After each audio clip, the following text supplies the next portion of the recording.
इमरान, आम तौर से जब कोई अपनी बायोग्राफी लिखता है तो जब वो अपने करियर के आखिर में पहुंच जाते हैं, रिटायर्ड होने लगते हैं, तब लिखते हैं। आप तो अभी बिल्कुल पीक पे हैं अपनी। आपने ये कैसे सोचा?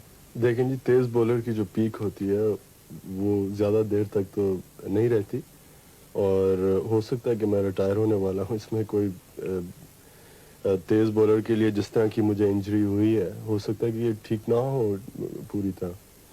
और मैंने ये भी देखा है कि इस किताब में आपने अपने बारे में कुछ कम लिखा है, लेकिन जो आप क्रिकेट खेलते रहे हैं उसका जिक्र बहुत है।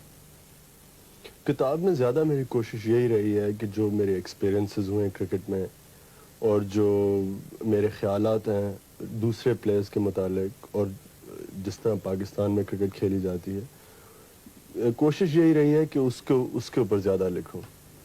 और आपने जो अपने बारे में आखिर में थोड़ा बहुत लिखा है, उसमें प्ले बॉय इमेज जो आपको दिया है यहाँ के प्रेस ने, उसके बारे में जो कुछ आपने लिखा है वो सही है?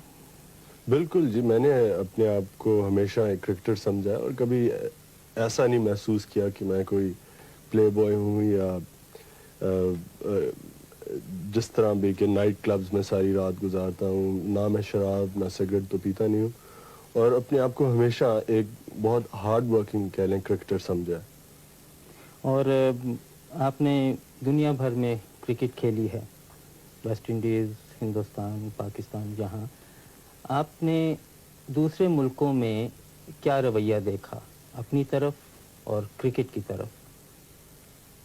सबसे ज़्यादा जो क्रिकेट मैंने एंजॉय की दुनिया में, वो ऑस्ट्रेलिया में।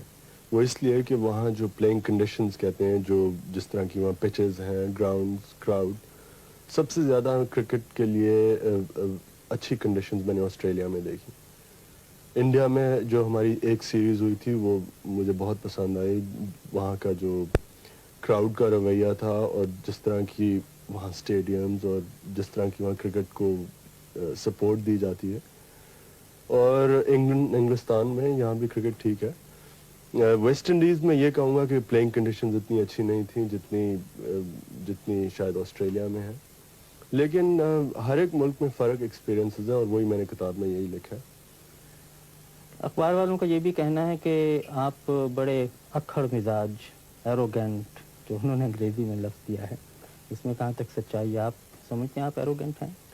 मैंने तो अपने आप को कभी एरोगेंट नहीं समझा। शायद शुरू में जब इंसान को दुनिया का नहीं पता होता है, जैसे मैंने किताब में लिखा है, जब शुरू में मैं इंग्लैंड आया था, तो शायद तब कह सकता हूँ अपने आप को एरोगेंट। लेकिन मैं अपने आप को हमेशा यही शायद ये कह लें कि मुझे शाय किस्म का इंसान ज़्यादा हूँ मैं। ज़्यादा क्राउड के अंदर मुझे झिझक काफ़ी है, लेकिन एरोगेंट कभी नहीं समझा अपने आप को। लेकिन अपने मुल्कों में तो जो क्राउड है, अपने मुल्कों से मतलब हिंदुस्तान, पाकिस्तान, बांग्लादेश में ख़ास तौर से, वो तो अक्सर पिच पे इन्वेट कर देते हैं, और आपको तो आदी होना चाहिए उन सब बातों पर।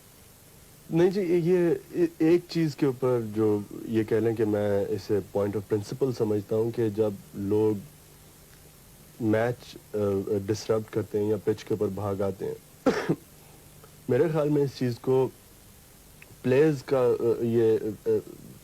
ये राइट है कि इन लोगों को इस चीज़ से रोकें, और ये इनकरेज ना की जाए। और मैं हमेशा यही कोशिश किया है कि जो अगर कोई पिच के ऊपर भाग आता है इंसान, तो मैं कोशिश यही करता हूँ कि उसे सख्त तरह पेश आऊँ। लेकिन कई प्रेस के सेक्शन ने इसे इस तरह लिखा है जैसे कि मैं बहुत मगरूर हूँ, और शायद इसलिए मैं लोगों से मेरा बर्ताव ठीक नहीं जो पिच के ऊपर भाग आते हैं।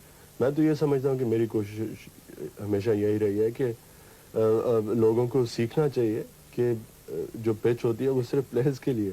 तो अब आपके क्या इरादे हैं, कब तक और क्रिकेट खेलेंगे? ये कहना तो बहुत मुश्किल है। जैसे मैंने इसी किताब में लिखा है कि मेरी कोशिश, तो मैं तो अपने आप को समझता था जब 30 साल का होऊंगा तो मैं क्रिकेट छोड़ दूंगा। लेकिन अब मैं अपने आप को अपनी पीक पे समझता हूँ, और जब तक कि मैं इस पीक को मेंटेन कर सकता हूँ तब तक मैं क्रिकेट खेलूंगा। अब ये कोई पता नहीं, हो सकता है अब जब मेरी टांग ठीक हो पूरी तरह तो मैं शायद उतना اتنی اچھی طرح بولنگ نہ کر سکوں جس طرح پہلے کرتا تھا. اور پھر جو آپ کی باقی زندگی ہے اس میں شاید آپ ایک اور کتاب لکھیں، عمران والیوم 2. ابھی تک تو نہیں سوچا جی, لیکن کیا پتا. عمران بہت بہت شکریہ.